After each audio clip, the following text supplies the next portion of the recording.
Освен тоа што го кажа претседателот на владата, кој објасни во делот на одлуките и мерките кои веќе ги усвојува владата со предлог на Министерството за економија, кои секако дека се прават согласно определени анализи каде што се вклучени сите засегнати страни, почнувајќи од Царинската управа, од стопанските комори, па и директно од стопанствениците кои произведуваат или пак тргуваат со основните прехранбени производи. Би сакал да изнесам некои можности кои ги имаат нашите стопанственици, не само тие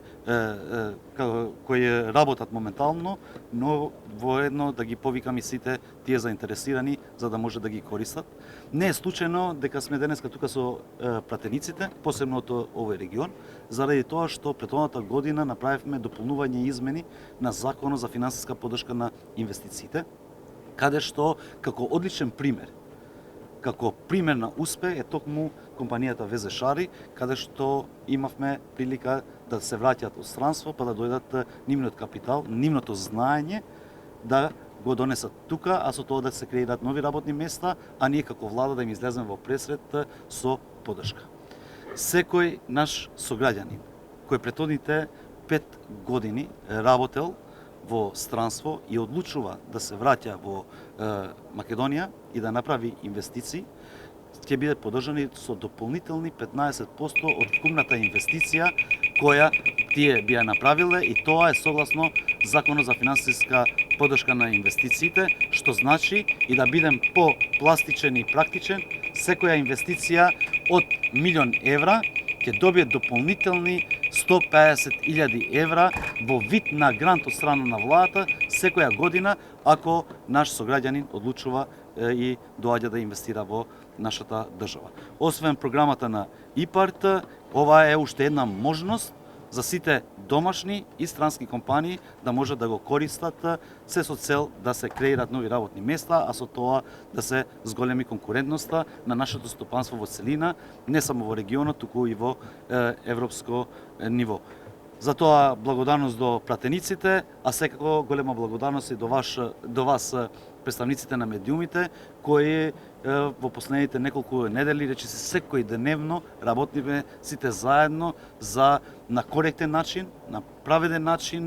на транспарентен, отворен начин да ги информираме граѓаните, нашите потрошувачи во Република Македонија за сите мерки и можности кои ги има, се со цел сите заеднички да се справуваме на најдобар можен начин со ова криза која е и ценовна, енергетска и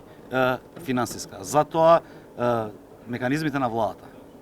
на Министерството за економија ќе бидат сите користени во интерес и во насока на граѓаните, се со цел кризата да не биде целосно во нивен грб. Затоа и денеска на седница на владата ќе се донесат одредени мерки во делот на замрзнување на цените на производи кои у дневна база се користат од секое домаќинство во нашата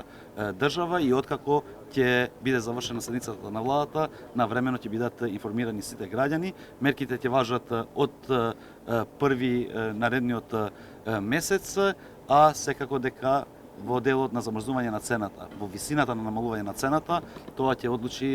владата, а ние сме убедени дека тоа треба да биде во висина на предлогот на токму на нашите пратеници, кој за жал моментално е блокирано во Комисијата за финансирање и буџет во делот на намалувањето на ДДВ-то, што е над 10%. Затоа владата ќе им излезе на пресет на граѓаните, заради што имаме такви политики на блокажи, а граѓаните не требат од тоа да бидат засегнати, но не треба тоа да го поделиме и солидарно, вклучувајќи од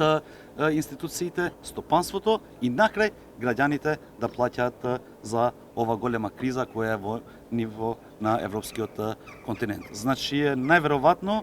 висината на намалување на цените на тие производи кои сите ги очекуваат денеска ќе биде на висината на предлогот на нашите пратеници согласно намалување на ДДВ-то која се блокира за жал од представник на опозицијата во склоп на Комисијата за финансирање и буџет. Благодарам.